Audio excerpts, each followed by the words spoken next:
Bonjour à tous et bienvenue dans cette nouvelle vidéo qui sera un book haul. Le book haul du mois d'août en fait. Voilà, on est en mois de septembre.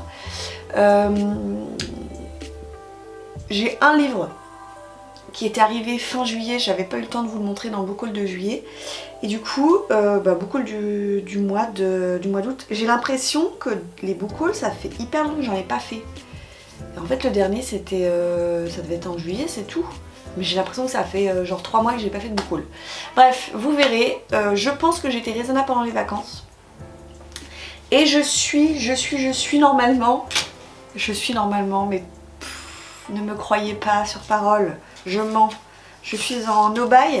Donc le no-buy c'est on n'achète rien, on n'achète pas de livres.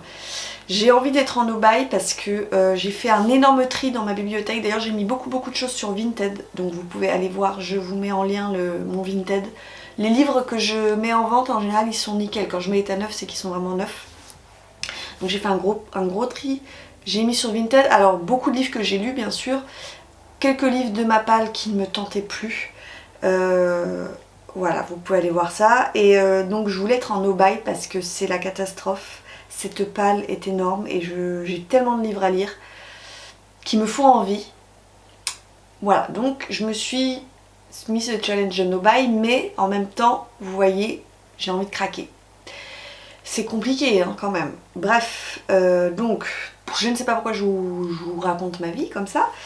Oui, c'était pour vous dire que j'avais été quand même raisonnable en août et que je n'ai que 11 livres à vous montrer.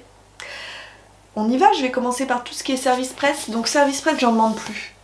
J'en demande vraiment plus. Je vais peut-être en recevoir 2 ou 3, mais c'est tout. En fait, j'ai arrêté complètement les services presse puisque j'aimerais d'abord lire Mappal, perso. Alors ça, c'était un livre qui est arrivé fin juillet. Je vous le montre rapidement. Vous l'avez vu, je l'ai chroniqué dans le dernier point lecture. C'est La Bibliothèque des Ombres de Rachel Moore. C'est chez De Saxus. Petit hardback des familles.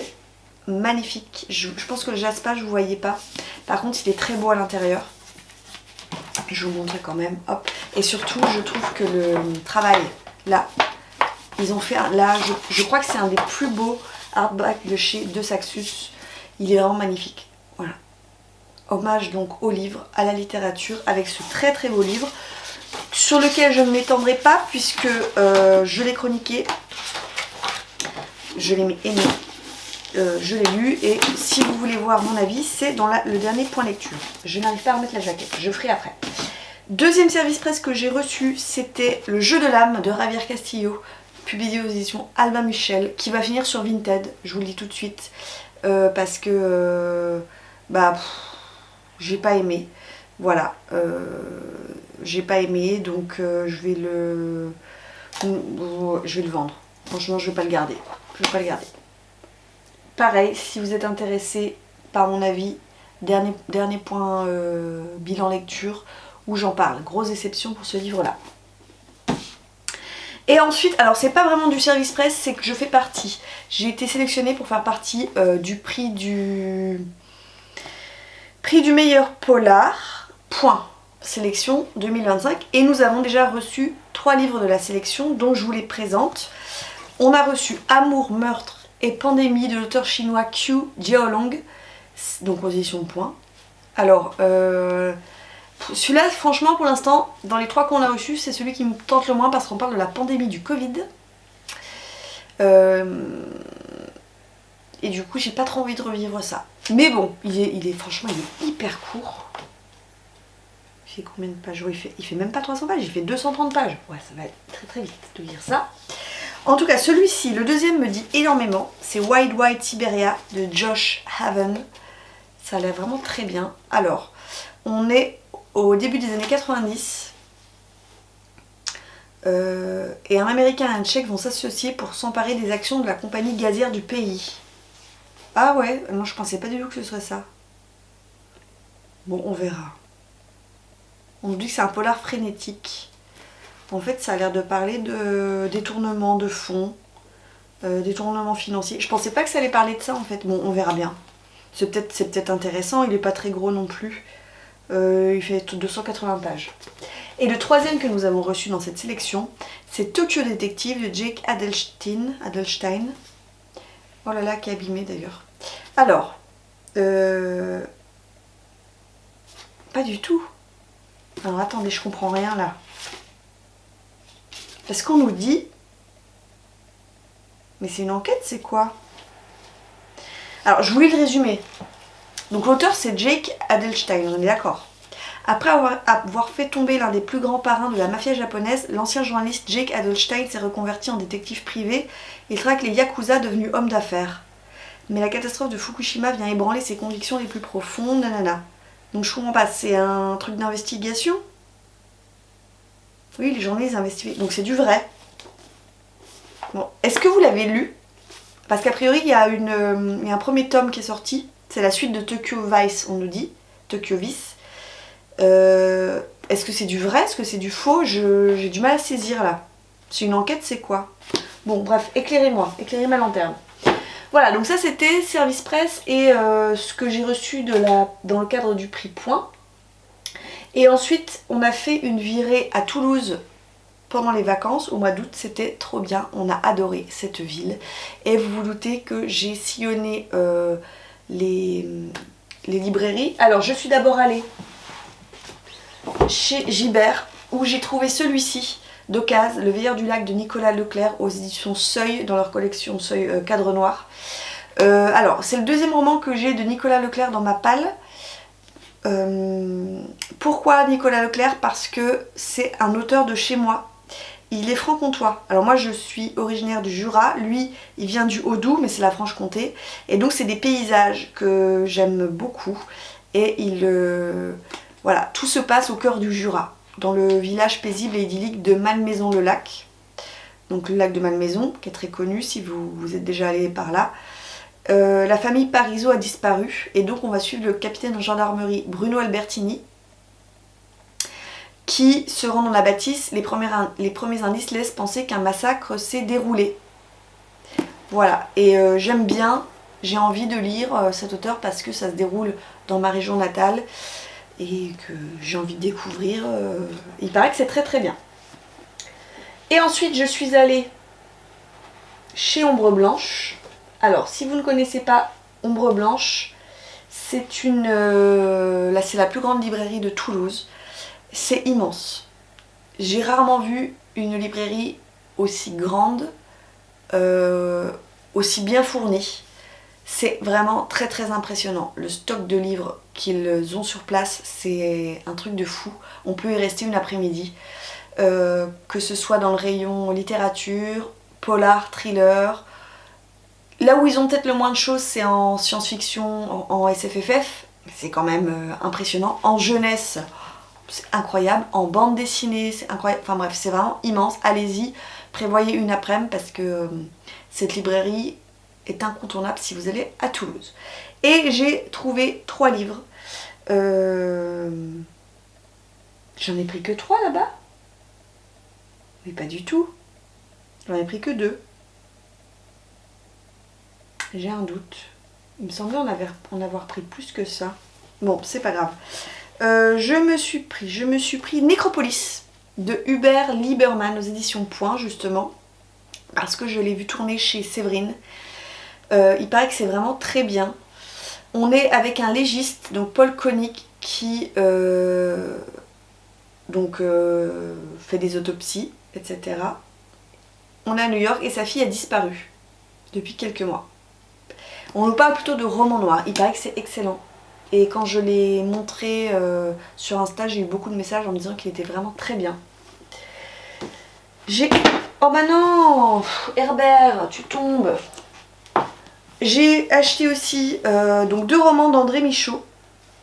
Donc je me suis pris Bondré, c'est aux éditions Rivage Noir. Donc on est en 67. On va retrouver, alors oui c'est ça, il y a une jeune fille nommée Zaza qui disparaît dans les bois. Et en fait on va tout de suite accuser, elle va être retrouvée morte. Et on va accuser un type qui est un peu un marginal de l'avoir tuée. Et donc on va voir l'inspecteur Michaud qui va enquêter. On verra bien. J'adore la couverture, je la trouve très belle. Et du même auteur, enfin de la même autrice, pardon, j'ai pris Tempête. Pareil, chez Rivage Noir. Alors là, on nous parle de quoi? Alors on nous parle d'une femme qui va emménager en plein hiver dans la vieille oncle de son oncle qui a mis fin à ses jours. Donc ça se passe toujours, j'ai oublié de vous dire, hein, c'est une auteure qui est québécoise, donc ça se passe au Canada, au Québec, toujours dans la montagne, dans la forêt, dans la neige. Une violente tempête se lève et Marie est peu à peu gagnée par l'angoisse, d'autant plus qu'un mystérieux fugitif rôde dans la montagne. Voilà, on verra. Ça a l'air très très bien. Je pense qu'elle écrit excessivement bien, cette femme. Voilà. Et ensuite, à Toulouse, j'ai trouvé une librairie. Alors, je ne sais plus. Comment ça s'appelle? Rêve de chapitre. Quelque chose comme ça. Ils ont plusieurs librairies. Et ils ont une librairie, notamment si ça vous intéresse, spécialisée en romantaisie. Donc, ils ne vendent que des romances. Et ce qu'on appelle la romantaisie, donc romantaisie, contraction de romance et fantaisie. Bon, moi ça m'intéressait pas. Ils ont une librairie générale et ils ont une librairie BD et tout ça dans la même rue en fait. Je sais plus comment ça s'appelle, mais si vous tapez Toulouse, librairie romantaisie, vous allez trouver tout de suite. Et donc dans leur librairie générale, en fait, j'ai trouvé, j'arrivais pas à le trouver celui-ci, le tome 2 des enquêtes. Donc de H.Y. Anna, c'est les T meurtriers d'Oxford, donc ça c'est la saga. Et ce tome 2 s'appelle Beauté fatale et j'arrive pas à le trouver. Sauf sur internet bien sûr, mais j'aime pas acheter sur internet. Donc eux l'avaient, je l'ai pris, puisque j'aimerais continuer. J'avais lu le premier tome, vous vous rappelez, c'est du Cozy Mystery. Hein. J'avais lu le premier tome cet été, j'avais beaucoup aimé, donc j'aimerais continuer la saga. J'ai oublié de vous dire, c'est chez City. Donc je vais pas y arriver hein. Pour ceux qui savent pas ce que c'est une fille qui s'appelle Gemma qui a quitté son boulot hyper bien payé et qui a ouvert un salon de thé à Oxford. Et alors les intrigues ne cassent pas trois pattes à un canard, on est d'accord. Mais ce que j'ai beaucoup aimé c'est l'ambiance Oxford, l'ambiance salon de thé. Et je me dis en fait entre deux gros pavés c'est tout à fait idéal pour se vider l'esprit. C'est très frais, c'est très drôle, c'est très british, j'aime beaucoup. Et je me suis trouvée également dans ce magasin, dans cette librairie, le livre d'Ève de Meg Cloutier. C'est publié chez Hauteville et j'ai vu qu'il avait reçu un prix. Je sais plus quel prix. Alors déjà la couve, je la trouve très très belle. Et ensuite le résumé est vraiment bien. On est au crépuscule du Moyen-Âge et on suit Béatrice qui est bibliothécaire dans un couvent retiré au fin fond de l'Italie. Et sa vie bascule lorsqu'une nuit, deux femmes grièvement blessées se présentent aux grilles du couvent, implorant l'aide des sœurs. Et avant de mourir, l'une d'elles place un objet entre les mains de Béatrice, un livre ensorcelant dont les pages prennent dangereusement vie. Voilà, c'est tout pour c'est tout pour ce bouquin. Je suis étonnée parce que il me semblait qu'à la librairie des Ombres Blanches, j'avais pris plus de livres que ça.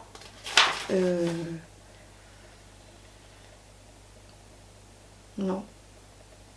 J'ai acheté que ça. J'en avais acheté que 2. J'avais pris un livre pour Mathias, mais c'est tout. Donc vous voyez, je suis plutôt raisonnable. Et nous sommes au mois de septembre et ma page de réception, achat, est vide. Il n'y a rien. Voilà. Alors ça, simplement, c'est un carnet dans lequel je note, je fais une double page. Donc pour chaque mois, je mets le mois, l'année. Je fais une double page où je compte mes lectures, tout ce que j'ai lu, je les numérote. Comme ça, donc la première commence au mois de janvier. Et comme ça, je sais au mois de décembre combien de lectures j'ai faites. Et je prends une autre double page où je mets tout ce qui est achat, acquisition. Et pareil, je commence premier achat petit 1 au mois de janvier. Et comme ça, au mois de décembre, je sais exactement combien de livres j'ai lus. Et donc du coup, je vois le ratio entre livres lus, livres achetés, et j'essaie de ne pas dépasser. En fait, j'essaie que les livres achetés ou reçus ne dépassent pas le ratio de livres lus. Et là, là c'est foutu. Je vous dirai pas. Mais c'est foutu, le ratio livre acheté, c'est foutu, bien sûr, c'est toujours du côté livre acheté. Donc, c'est pour ça que je fais le no-buy, pour essayer que ça s'équilibre. Enfin, on essaie d'équilibrer les comptes, on fait pas comme le gouvernement. Bref, voilà, c'est tout. Dites-moi si certains livres que je vous ai présentés, vous les avez lus, si vous les avez aimés, si vous les avez détestés, venez tout me dire. Venez me dire ce que vous avez, sur quel livre vous avez craqué dernièrement. N'hésitez pas à aller faire un tour sur mon Vinted, sur mon Instagram. Et je vous dis à très vite pour une prochaine vidéo. Ciao!